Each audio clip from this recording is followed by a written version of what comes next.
Good morning, my dear students, and welcome back to class on history. We have been dealing with the social reforms in India. We have already completed 8 important personalities and their contributions with regard to the social reforms in India. Today, we are going to deal with the reform movements in Western India. That's what we are going to learn today. What are the social reforms that happened in Western India? So there are 2 important persons that we are going to learn. The first two important persons are Mahadev Govind Ranade and Ramakrishna Bhandarkar. Okay, these are the 2 persons, Mahadev Govind Ranade and Ramakrishna Bhandarkar. These are the 2 important persons. And these 2 people together in 1867, they set up or they began an association called the Prarthana Samaj in Bombay.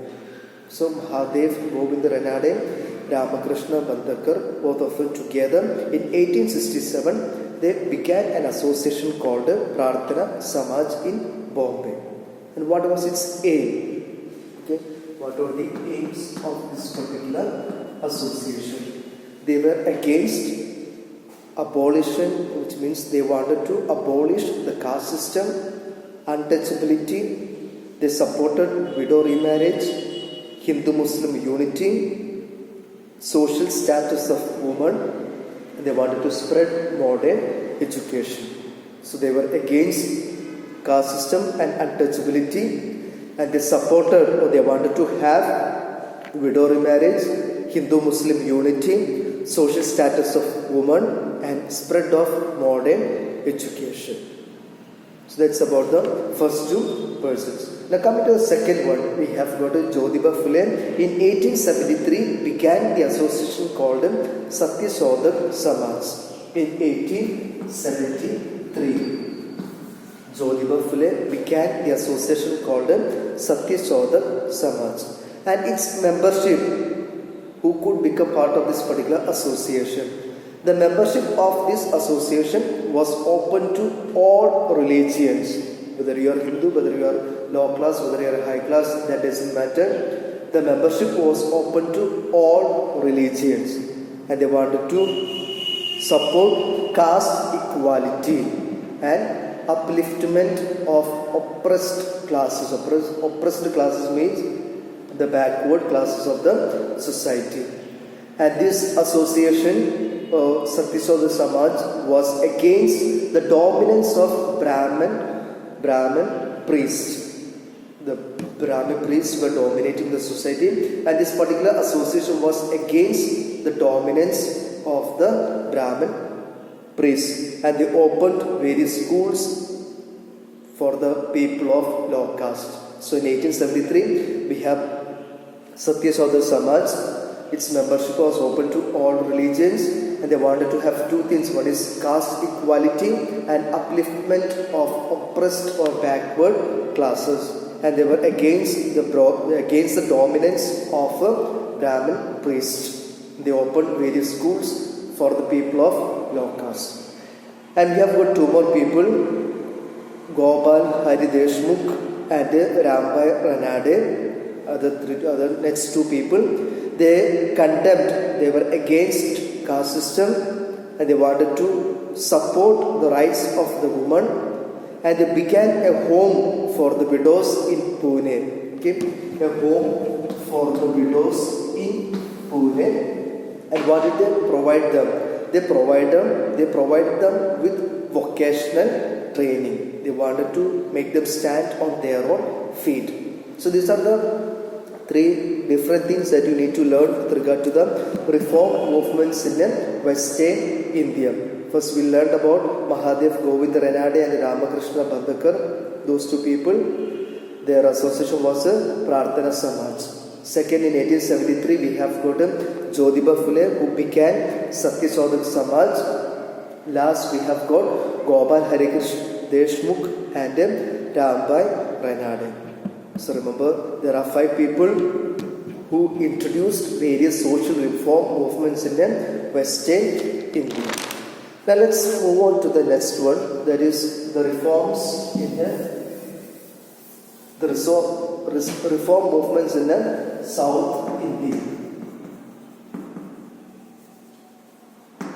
What are the social reforms began in South India?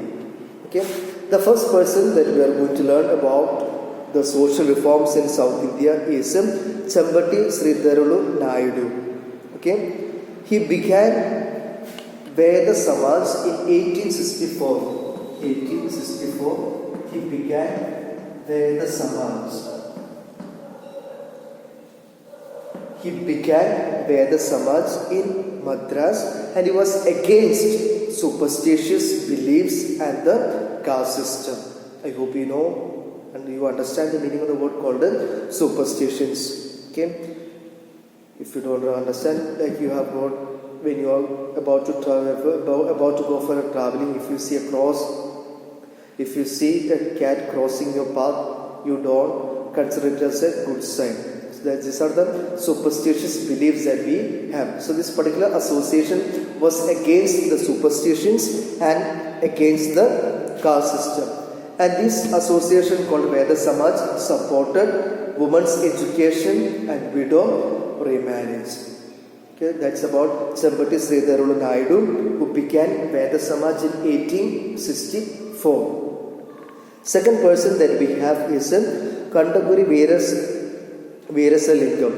Okay, he is known as a Vidyasagar of South India. Vidyasagar of South India. He is considered as a Vidyasagar of South India, and the reason for that, he stood for the education of girls and the upliftment of the woman. Education for the girls and also the upliftment of the woman.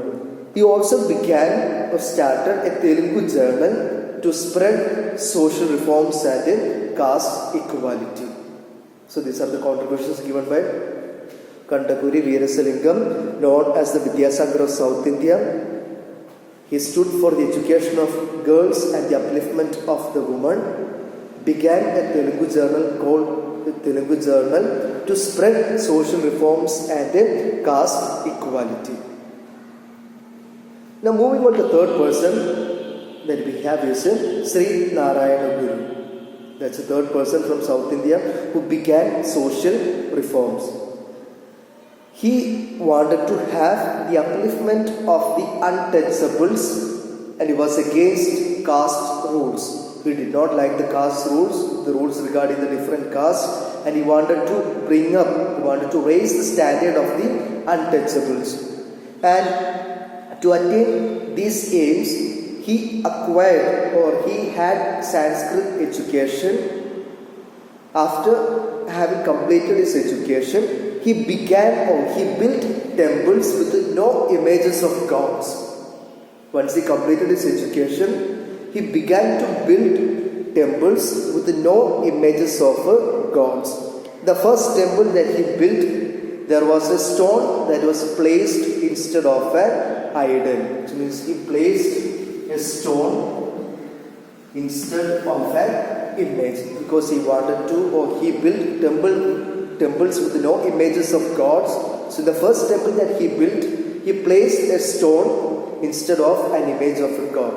In 1902, they began something called Sri Narayana Dharma Paripalana Yogam, an association called Sri Narayana Dharma Paripalana Yogam, which stands for one caste, one religion, one God. One caste, one religion, and one God. So this is the third person, that is Sri Narayana Guru. And there are also other three reformers like E.V. Ramaswamy Naikar, K. Kelappan, G.K. Madhavan, who stood for the right of untouchables to enter the temples. If there is a temple, the untouchables were not allowed to enter the temple. So these people like Ramaswamy Naikar, Kelappan, and G.K. Madhavan, they were fighting for the right of untouchables to enter the temples. So these are the two things that I have taught you today. The reform movements in Western India and also in the South India. So I will send the PDF in the WhatsApp group. Kindly complete the notes and go through the videos to understand the content. Thank you.